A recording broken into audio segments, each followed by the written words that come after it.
नमस्कार प्रेक्षकांनो, शिवा मालिकेच्या आजच्या भागामध्ये आपण पाहणार आहोत की आता उर्मिला ही संपदाला डॉक्टरकडून घेऊन आलेली असते. पण उर्मिलाने आता संपदाला दरवाजाबाहेरच ठेवलेलं असतं. उर्मिला आतमध्ये येताच आता सीताई भाऊ उठून उर्मिलाला म्हणतात की आल्या का आणि कशी आहे तब्येत आता उर्मिला संपदाची.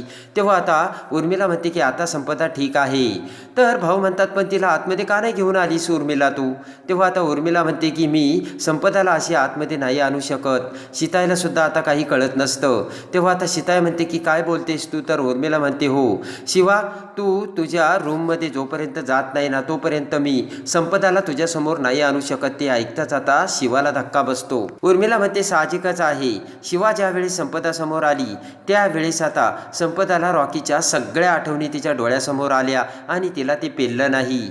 आणि म्हणजे संपदाचं असं मत आहे की शिवामुळे संपदा ट्रिक होते. उर्मिला म्हणते की जर शिवा संपदा समोर आली तर तिला खूप त्रास होईल. उर्मिला म्हणते की तिच्या प्रकृतीसाठी ती योग्य नाहीये. तर शिवा म्हणते असं कसं होईल. उर्मिला म्हणते मला माहित नाही पण डॉक्टर तेच बोललेत. उर्मिला म्हणते की मग मी संपदाचा त्रास सीताई बघू शकत नाही, मला सुद्धा खूप त्रास होईल. आणि लगेच आता कीर्ती म्हणते की हा तर संपदाच्या आयुष्याचा प्रश्न आहे आणि शिवा संपदासाठी ना तू एवढं करूच शकतेस. आता उर्मिला हात जोडत शिवाला म्हणते हे बघ शिवा, संपदासाठी तू वाईट वाटून घेऊ नकोस आणि तू आतमध्ये जा. आणि आता नाविलाजाने खाली मान घालून आता शिवा ही आतमध्ये निघून जाते. बाहेर आता उर्मिलाची वाट बघत उभा असतो. उर्मिला तिथे येते आणि कारचा दरवाजा उघडून उर्मिला आता संपदाला म्हणते की संपदा चल. आणि आता उर्मिला संपदाला आतमध्ये घेऊन येताच आता सीताई संपदाला प्रेमाने जवळ घेत बसवते आणि म्हणते बाळा तू कशी आहेस. कीर्ती संपदाकडे बघते आणि म्हणते की आई काकू बरोबर बोलत होत्या. शिवामुळे संपदाला त्रास होत होता. शिवा आता दरवाजातून ते सगळं ऐकत असते. उर्मिला म्हणते की डॉक्टर म्हणाले की संपदाला घरामध्येच ठेवा, तिला बाहेर कुठे नेऊ नका आणि घरातल्यांच्या समोरच ठेवा. आता तेवढ्या शांताबाई म्हणते की सगळे आता जेवायला बसूयात आणि तिच्यासोबत सगळ्यांनी गोळ्यामेळ्याने खाल्लं तर सगळ्यांना जेवण सुद्धा जाईल. आणि लगेच आता भाऊ म्हणतात चला आपण सगळेजण एकत्र जेवायला बसू. आणि लगेच आता आशू म्हणतो की पण. तर तेवढ्यात आता उर्मिला म्हणते की आशू प्लीज. आणि लगेच आता शांताबाई म्हणते की मी सगळ्यांना जेवायला घेते, तुम्ही बसा. शांताबाई आतमध्ये निघून जाते. इकडे आता दिव्या तिच्या रूममध्ये विचार करत असते. आता आपल्या हातातून कामही गेलं, आता आपल्याला कोण काम देईल. त्या अद्वैतकडून हातातलं काम मी घेतलं होतं पण आता ते सुद्धा गेलं, आता मी काय करू. आणि त्यानंतर आता तेवढ्यात वकील आता दिव्याला कॉल करतो. दिव्या म्हणते की आता हा कशाला कॉल करत असेल मला. दिव्या फोन उचलते. वकील म्हणतो की मॅडम अहो मी अशामुळे तुम्हाला कॉल केला की माझं पेमेंट अटकलं आहे. सुरुवातीला आपण फक्त नोटीस दिली त्यामुळे मी काही बोललो नाही, पण आता ना आता पुढची प्रोसिजरसाठी पैसे लागणारच. दिव्या म्हणते किती पैसे. तर वकील म्हणतो की मी प्रत्येकाकडून तसे 50,000 घेतोय, पण तुम्ही आमच्या सरांच्या रेफरन्सने आले ना म्हणून तुम्ही 40,000च द्या. दिव्या म्हणते एवढे. तर वकील म्हणतो की अहो कमीच बोललोय. वकील म्हणतात की बोला ना पेमेंट कसं करता, कॅश देता की ऑनलाईन करता. आता दिव्या म्हणते की नका माझी केस पुढे नेऊ आणि ठेवा फोन आता. वकील म्हणतो की काम करून घेता आणि आता असं बोलता का. तर लगेच आता दिव्या म्हणते हट आणि दिव्या फोन ठेवते. इकडे आता वर आशू आता शिवासाठी ताट तयार करून घेऊन येतो आणि टेबलवरती ताट ठेवतो. शिवा म्हणते की आशू तू कशाला आलास इकडे, तू तिथेच थांबायचं ना. आणि संपदा कशी आहे आता. तर आशू म्हणतो ठीक आहे. आता आशू म्हणतो की शिवा तू सकाळपासून काही खाल्लं नाहीयेस आणि आता डब्बोही तुझ्यासोबत नाहीये, तेव्हा तुला वाईट वाटलं असणार बरोबर ना. शिवा म्हणते की आपल्या संपदासाठी यात काय वाईट असेल. आता शिवा म्हणते की हे बघ रॉकीला अपघात कसा झाला हे शोधायला मला तू आशू मदत कर. आशू म्हणतो हे बघ शिवा तू अगोदर जेवण करून घे बरं. आणि त्यानंतर आता शिवा म्हणते की हे बघ आशू आत्ता माझ्याकडे पुरावे नाहीयेत पण मी शोधून काढील. त्यानंतर आता आशू म्हणतो की शिवा ऐक, त्या दिवशी तू बाल्कनीमध्ये आली आणि त्या दिवशी तुझा झोकांडा गेला, तोल गेला आणि त्यानंतर तू बाल्कनीतून पडणार होतीस, पण आई तिथे आली आणि आईने तुला वाचवलं. शिवा यामधलं तुला काही आठवतं का. शिवा आता आशूकडे बघू लागते. शिवा म्हणते की हे बघ देवाने माझ्यासमोर हे सगळं मांडून ठेवलं असेल पण मला आठवलं हे योग्य नाही का. आशू म्हणतो की हे बघ शिवा आता तू फक्त तुझ्या शाळेकडे आणि अभ्यासाकडे लक्ष दे, बाकीच्या गोष्टीकडे तू आत्ता विचारही करू नको आणि लक्षही देऊ नकोस. इकडे आता अर्चना ही चंदनच्या घरी आलेली असते आणि अर्चना आता शिवाची चौकशी करते. चंदन म्हणतो की आहे शिवा आता बरी आहे आणि ती आता हळूहळू धक्क्यातून सावरती सुद्धा. तेव्हा आता अर्चना म्हणते, हे बघ चंदन, तू काही काळजी करू नकोस, मी आहे. आणि तेवढ्यात आता आई अशी हाक मारत दिव्या तिथे येते. चंदन म्हणतो की अर्चना तू चहा घे ना. दोघेही चहा घेत असतात. दिव्याचा आवाज ऐकून चंदन म्हणतो की आता कोण आलं असेल. तेवढ्यात दिव्या तिथे येते. चंदन उठून उभा राहतो. तर आता लगेच आता चंदन दिव्याला थांबवतो आणि म्हणतो की दिव्या तू थांब, आता कशाला आलीस. तर दिव्या म्हणते की माझ्या आईकडे छोटंसं काम आहे. चंदन म्हणतो की हे बघ, तुझं काम असताना तू कधी इकडे येशील, पण ते आता चालणार नाही. आता दिव्याला धक्काच बसतो. दिव्या म्हणते, हे बघ चंदन, माझा अगोदर ऐकून घे. चंदन म्हणतो, दिव्या मला तुझा एकही शब्द आता ऐकायचा बाकी नाही राहिला आणि मला इच्छाही राहिलेली नाहीये. आणि आता चंदन म्हणतो, तुला वाटते तेव्हा तू इकडे येशील आणि आम्ही तुला वकील शोधू असं तुला वाटतंय का. चंदन म्हणतो की सरळ तू आता निघायचं, मला घरात तमाशा नकोय दिव्या. आणि रागाने दिव्या तिथून निघून जाते. अर्चना म्हणते की असं करायला नको होतंस रे चंदन तू. चंदन म्हणतो की तिच्या कर्माची फळं आहे अर्चना ती, आणि तिला ना तसंच तिच्याशी वागायला हवं. आणि इकडे आता शिवा ही पुन्हा शिक्षण घेण्यासाठी क्लासमध्ये आलेली असते. दिनकर सर आता सगळ्यांना शिकवत असतात.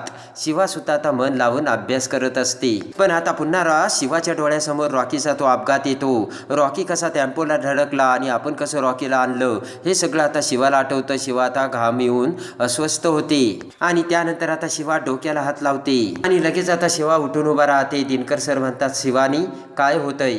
शिवा म्हणते, माझ्याच्याने नाही होत सर, आणि माझं लक्ष नाही लागत, मी जाते. पटकन आता शिवा तिची सॅक घेऊन बाहेर येते. तर दिनकर सरही बाहेर येतात. दिनकर सर म्हणतात, शिवानी काय चाललंय तुझं हे.